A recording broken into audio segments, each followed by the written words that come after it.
Diabetes is a condition where patients may end up with very high or even very low blood sugars. When blood sugars get too high, patients need to start pills or sometimes insulin to reduce blood sugar. Occasionally, patients who take too much insulin end up with very low blood sugar. There are 3 types of diabetes I want to talk about. Type 1 diabetes is an autoimmune disease generally diagnosed in young children or teenagers and sometimes even in adults. In type 1 diabetes, the body stops producing insulin. Type 2 diabetes is a hereditary disease causing insulin resistance and high blood sugars. It's really important to be aware of the different warning signs for diabetes and to get tested for diabetes if you have any of these signs or symptoms. Increased thirst or appetite, frequent urination, unusual weight loss or weight gain, fatigue, foot sores, numbness or tingling in the feet or hands, confusion, depression, sexual dysfunction, or a dry mouth. Causes of type 1 and type 2 diabetes are quite different. With type 1 diabetes, the body attacks the insulin-producing cells in the pancreas. It's not clear why this happens, but there may be something in the environment, like a virus, that can trigger type 1 diabetes in people who are genetically predisposed to getting it. Diet may also play a role because type 1 diabetes is less common in people who were breastfed and who ate solid foods at later stages. Type 1 diabetes, unlike type 2, is not connected with obesity or having a sedentary life. I'm going to share with you 5 tips that might make your life with diabetes much better.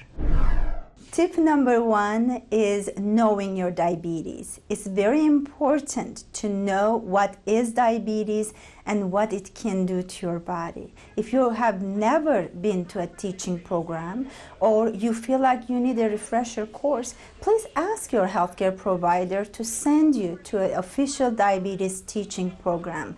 Knowledge is strength for your diabetes care. Tip number 2 is about knowing your blood sugar. It's very important to understand and know what happens to your blood sugars during the day or with the food. So please check your blood sugars, monitor them, and report it back to your healthcare provider. The third thing to keep in mind is about food. Have carbohydrates, different kinds of carbohydrates, will affect your blood sugars. It's a great strength for you when it comes to controlling your diabetes to know the effect of food. The next thing on the list is exercise. If there's only one tip you want to pick from what I am giving you today, be sure this is the one. This is the most important thing you can do for yourself and for your diabetes. Please spend at least 15 to 20 minutes at a time, 5 to 6 times a week to take care of yourself and your diabetes. Finally, stress management and sleep. Yes, stress management and sleep have a big impact on your blood sugars. Not sleeping well, being stressful all the time will increase your blood sugars as much as if you have eaten big chocolate cake. Please make sure you get enough sleep at night and you learn how to deal with our daily stresses.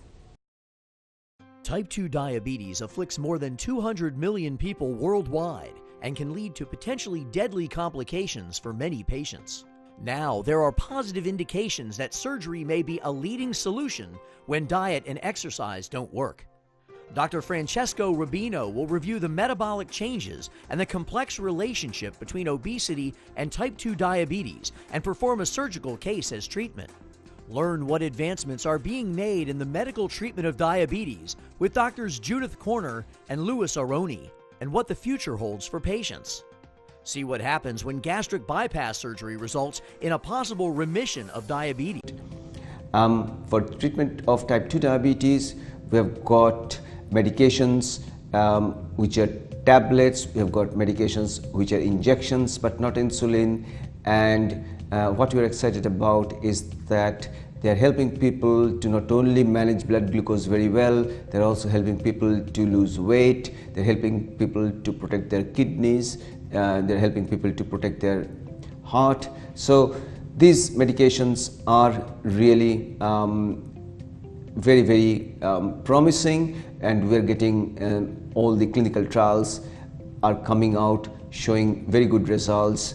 So it's a very exciting time. So diabetes needs to be managed well, because we know that if there is improvement in the treatment, that leads to risk reduction, significant risk reduction of long-term complications. Cow face pose helps induce relaxation and release tension.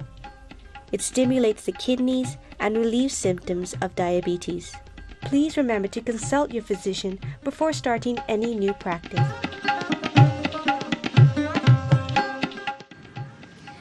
Bend the right leg, let the knee face forward, and then stack the left leg on top. And you can use your hands to give it a little nudge to bring the knees together as much as you can.